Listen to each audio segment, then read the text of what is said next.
Eh bien salut tout le monde les amis, j'espère que vous allez bien, j'espère que vous êtes en forme. Aujourd'hui, nouvelle vidéo news, on va aborder toute l'actualité, on va faire même un tour sur l'actualité, puisque exceptionnellement, et vous me direz si ça vous plaît d'ailleurs, je vais intégrer une nouvelle partie dans cette vidéo, une revue de presse, pour voir également ce qui se passe dans d'autres pays, mais ça ne vous inquiétez pas, j'y reviendrai. En tout cas, on perd pas plus de temps, n'oubliez pas le petit like, le petit abonnement, vous connaissez déjà, et on est parti directement pour le point classement. Alors on commence tout de suite avec le point classement, par le classement des pilotes, et Verstappen s'envole littéralement, voilà, dû à la contre-performance de Sergio Pérez à Monaco. Alonso revient à 12 petits points même de Sergio Pérez. On peut voir que George Russell a pris la 5e position à Carlos Sainz et que Esteban Ocon est rentré dans le top 10, dû également à son podium.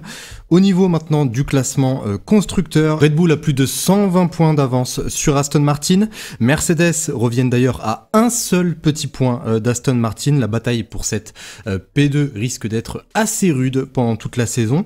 Et on peut également constater que Alpine a marqué 21 points ce week-end à Monaco. Et ils prennent du coup une petite avance quand même sur McLaren 6e. Nous sommes maintenant dans la deuxième partie, et la deuxième partie c'est du coup la revue de presse. Voilà une partie que j'essaye maintenant d'intégrer dans les vidéos news, histoire de voir un petit peu ce qui se passe ailleurs.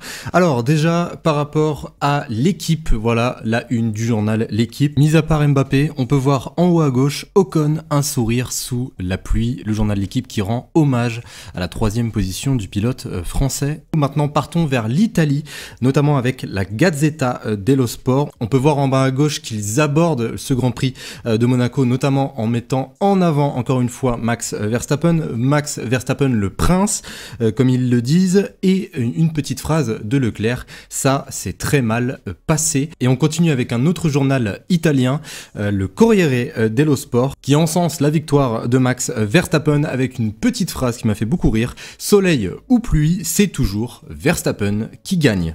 Donc voilà les amis, par rapport à cette petite revue de presse, je vous ai pris que 3 journaux, puisque il n'y a pas grand monde qui a parlé de ce Grand Prix de Monaco, pour être honnête, voilà, notamment en Angleterre, quand Lewis Hamilton, George Russell ne font pas forcément les meilleures performances, ils ne parlent pas beaucoup de Formule 1 sur les unes de certains journaux. En tout cas les amis, dites-moi si ces revues de presse vous intéressent, peut-être que à l'avenir, eh bien j'en parlerai plus souvent, notamment dans les vidéos news, et pourquoi pas en faire littéralement tout un format. Parlons maintenant les amis de Ferrari pour cette prochaine news. Alors Ferrari, il passe un moment très difficile, voilà, en ce moment, je pense que vous le savez déjà, mais restons un petit peu plus sur ce qui s'est passé lors de ce Grand Prix de Monaco. Alors lors du Grand Prix de Monaco, Charles Leclerc s'est fait piéger par une pénalité en qualification, ce qui ne lui a pas permis de jouer le podium, puisqu'il a perdu 3 places sur la grille de départ, et on sait tous à quel point c'est difficile de dépasser. Du côté de Carlos Sainz, la course s'est très mal passée également. Un petit incident en début de course avec Esteban Ocon, puis ensuite il perd la voiture en toute fin de course, donc il perd énormément de positions.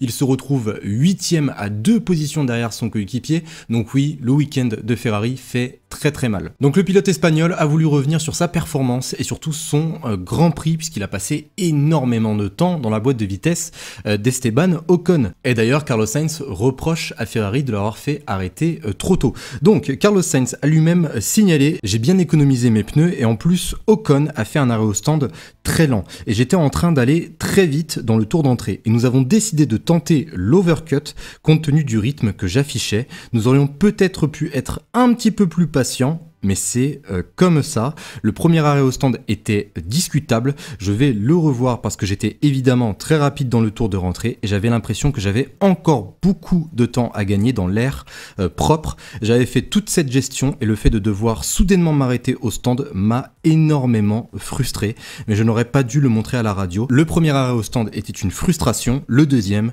était tout simplement une loterie.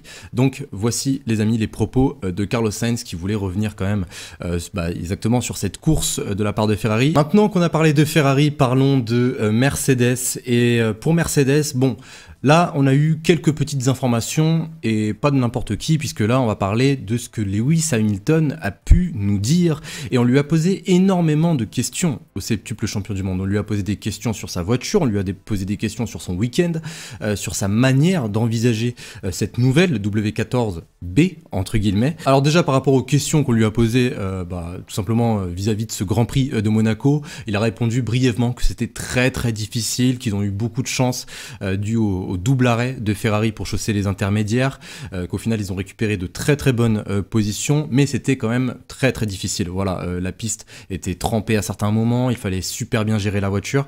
Donc oui, Lewis Hamilton a eu du mal, mais il est plutôt satisfait de son résultat. Une 4e position à Monaco alors qu'il partait 5e, ça reste toujours bénéfique. Et on lui a posé la fameuse question: comment vous êtes-vous senti avec la W14 évoluer en conditions de course?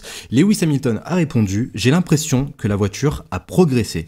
Je pense que la semaine prochaine à Barcelone, nous aurons une meilleure perception de la voiture sur un circuit où nous pourrons vraiment pousser dans tous les virages à moyenne et haute vitesse, mais je pense que dans l'ensemble, c'était positif pour nous. Donc voici les amis les propos de Lewis Hamilton. Bien évidemment là ça sent plutôt bon, on va dire, ça sent plutôt bon. Il y a eu quelques améliorations qui sont venues stabiliser énormément cette W14. Lewis Hamilton, je pense qu'il le ressent, d'ailleurs ça se voit, hein, il a l'air beaucoup plus à l'aise dans cette W14. Il l'avait lui-même dit au moment où il était sorti avec la première fois, il avait beaucoup plus confiance, voilà, en la voiture. Donc attendons de voir Barcelone, mais pour l'instant ça semble être assez positif pour Mercedes. Autre news et autre écurie, cette fois-ci parlons de McLaren, et McLaren viennent de nous faire une annonce qui est franchement une très bonne nouvelle pour McLaren. Ils viennent d'annoncer l'arrivée de Rob Marshall au poste de directeur technique, ingénierie et design à partir du 1er janvier 2024. Pour ceux qui ne connaissent pas Rob Marshall, eh bien c'est extrêmement simple, il a travaillé pas moins de 17 ans avec Red Bull en tant que directeur de l'ingénierie. Donc voilà les amis, très beau pari de la part de McLaren. Là pour l'instant le mercato des ingénieurs est en cours, hein. Je pense qu'on va apprendre encore plus de choses dans les semaines à venir, mais en tout cas là c'est un très gros coup de la part de l'écurie britannique. Encore une autre news rapide qui concerne un pilote allemand, on va parler de Mick Schumacher, et là ça commence à devenir très triste voilà, pour Mick Schumacher, puisque Toto Wolff lui-même a cité plusieurs choses. Je souhaiterais que Mick obtienne un siège car il le mérite, mais la situation en 2024 est très défavorable. Donc voici les amis les propos de Toto Wolff concernant l'avenir de Mick Schumacher. On se pose tous des questions bien sûr sur l'avenir de Mick Schumacher, est-ce qu'il pourra revenir en 2024? Là comme le dit Toto Wolff, un retour en 2024 semble peu probable malheureusement pour le pilote allemand. Et terminons cette vidéo avec l'écurie qui nous a surpris, je pense, ce week-end. Parlons un petit peu d'Alpine. Alpine qui traversait une période noire où Laurent Rossi mettait littéralement des coups de pression à tout le monde, notamment à Otmar Szafnauer, concernant les performances d'Alpine à Miami. Ils sont partis de Miami, les mecs ne se regardaient même pas, quoi. Enfin, je veux dire quand même. Et là, Esteban Ocon nous claque une 3e position. Ils nous font de super bons tours. D'ailleurs, je crois même que Pierre Gasly s'est fait piéger par la stratégie, ou sinon il aurait pu aller chercher bien mieux qu'une P7. Mais bon, une P7 c'est déjà pas mal. Alors quand on a demandé à Laurent Rossi que ces commentaires qu'il a tenus à Miami auraient eu peut-être un impact sur la performance globale de l'équipe et les aurait peut-être galvanisés d'une certaine manière, il a lui-même cité: c'est un petit peu tôt pour dire ça serait présomptueux de le dire aussi, mais cela a certainement eu un effet qui est de dire que nous n'allions pas nous contenter de cela, qu'il y a quelque chose que nous devrions améliorer. Les performances de la voiture, comme je l'ai dit, à ce moment-là arriveront avec le temps. Il faut des mises à jour régulières, des mises à niveau sur la voiture, et nous le ferons. Ils ont également montré un très bon état d'esprit lors des 2 dernières courses, donc que cela ait fonctionné ou non, ils font ce qu'il manquait à l'écurie, donc j'en suis très content. Donc voici les amis les propos de Laurent Rossi. Donc ça va un petit peu mieux chez Alpine, on peut être content pour eux, et en plus ils prennent une avance, hein, grâce à la très bonne performance à Monaco, ils prennent une avance pas forcément négligeable sur McLaren pour maintenir cette 5e position. Donc voilà les amis par rapport à cette vidéo news, dites-moi dans les commentaires ce que vous en avez pensé, j'attends vos avis sur les différentes news comme d'habitude. En tout cas les amis, si vous avez aimé la vidéo, n'oubliez pas le petit like, le petit abonnement, c'est la récompense comme d'habitude, et sur ce, eh bien, je vous souhaite une excellente journée, une excellente soirée, prenez soin de vous, et je vous dis à la prochaine. Salut tout le monde.